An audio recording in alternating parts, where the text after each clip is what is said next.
Damn, the last video triggered a lot of thoughts, emotions, events, and things that I would like to share in this video. Quick recap. I've been sober for almost 5 months. I had a mini lapse on the weekend where I found myself drinking a beer or two with people and realized, what the hell am I doing? How did I get here? Made a video about it. Got a lot of positive response from it. So thank you, first and foremost. Thank you to everybody that gave me such great insights, great support, great wisdom. Really appreciate it.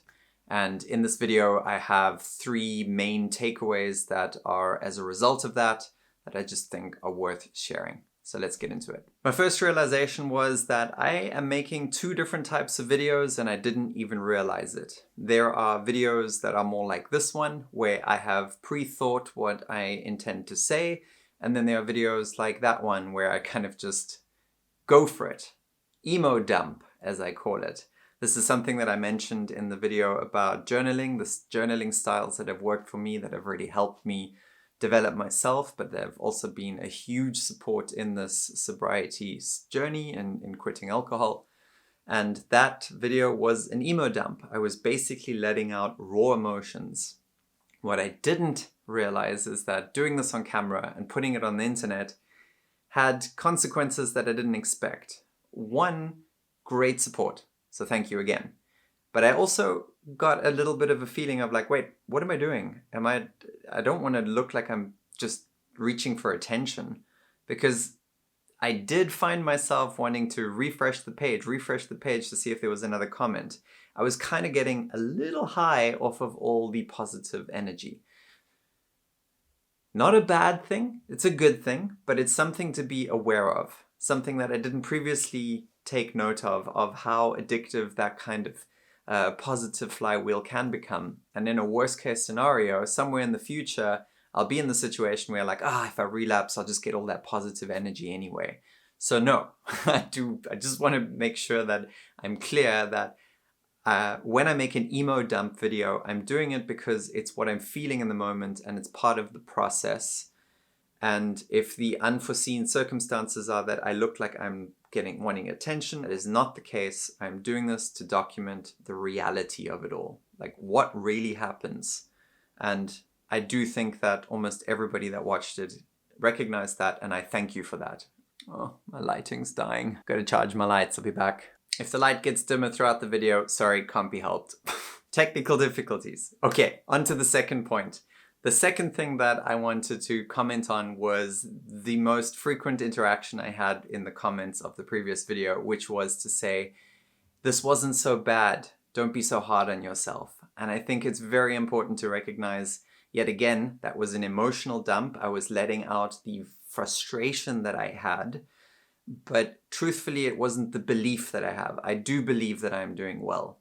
If I look at the last 3 years of my journey, I've been sober most of the time, almost the entire time. I've had a few months in between where I kind of slipped back into casual drinking. Even then, I was fairly well behaved. The 1 or 2 times that it got out of control was when I said, no, wait, this is going to stop again. We're going to stop this nonsense.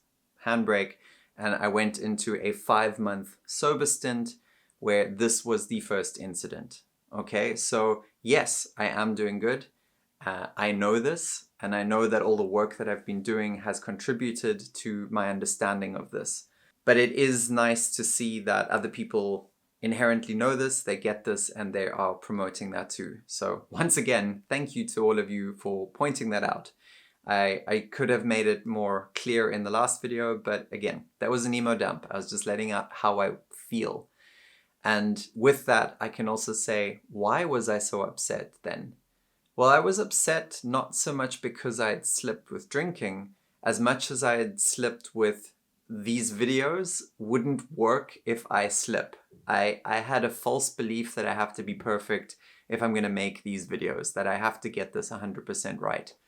And that was the fallacy. That was the thing that destroyed me for that time period, at least anyway.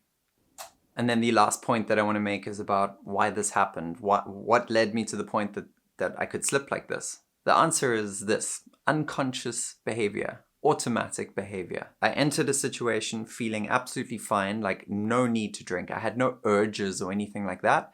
And then next thing I know, I have a beer in my hand. Somewhere there was a memory lapse. Somehow I got into a situation that I didn't even understand had happened. And I think it's super important to point this out because every time that I have had a strong case of urges and like, I just wish I could drink, I never do. That's the part where I kind of sit down, use the tools, work it out, go, wait, why do I want this? Clearly something's wrong. And I figure it out, and then that urge goes away. But in this case, something different happened. It was just like automatic. I just found myself there. Realizing that was already helpful in being able to go, okay, wait, I can learn something from this. Something is going on here. And after looking at the situation, I think it's this. I think that I've never been in this situation before. I've never been trying to build a business in a foreign country where I barely speak the language, with all the stresses that come with that, with the moving around and getting my life sorted and figuring out the tax system. I've never been this age. I've never been this far into my alcohol journey. I've never been this long in a relationship.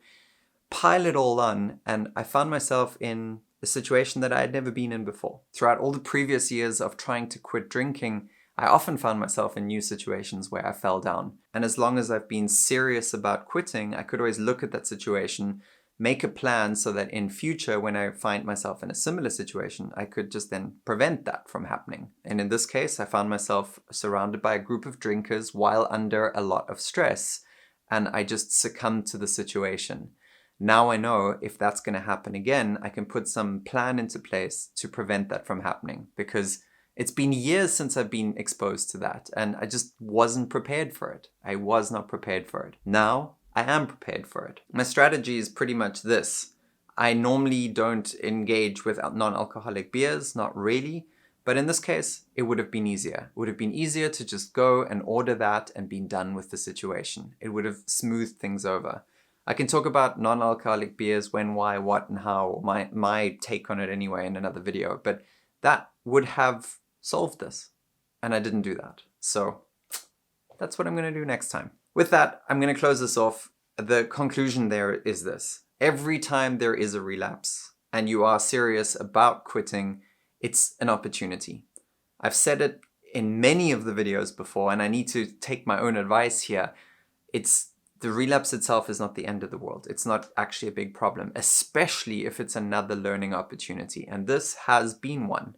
So first of all, I'm in the clear in most of the time. I'm doing really well. And two, when something like this happens, it's a new way of learning and a new way of moving forward. I'm going to be presented by situations that are difficult, and it's not that they happen, it's how I handle them.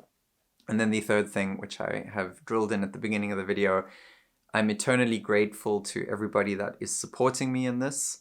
I hope that through this, I might be able to help other people in the long run. But I also need to be aware that putting this into the public is, it also has a side effect, or it also has potential effects on, the ego of me running away with it. So I'll keep that in check too. And I'll make sure that in future I kind of point out that this is me emotionally just venting or getting it out, versus these are my collected thoughts. So that's it. Thank you. This is just such a cool journey to be able to do this. I'm really enjoying the process, and that's what counts, I guess. I look forward to making more videos about new and different subjects. I think I have only a few more things that I'd like to say about this sobriety journey. Obviously, if new things come up, I'll mention them, but really, I think it's time that I kind of move on into new stuff, which is where I'd like to see this going. Which is why I'm setting up new lighting shots and playing around, but clearly I've got a few technical issues to sort out. So sorry about the lighting mishaps in this video. I'm working on it, and I need a new mic too. That's in the next one. See ya. Thanks.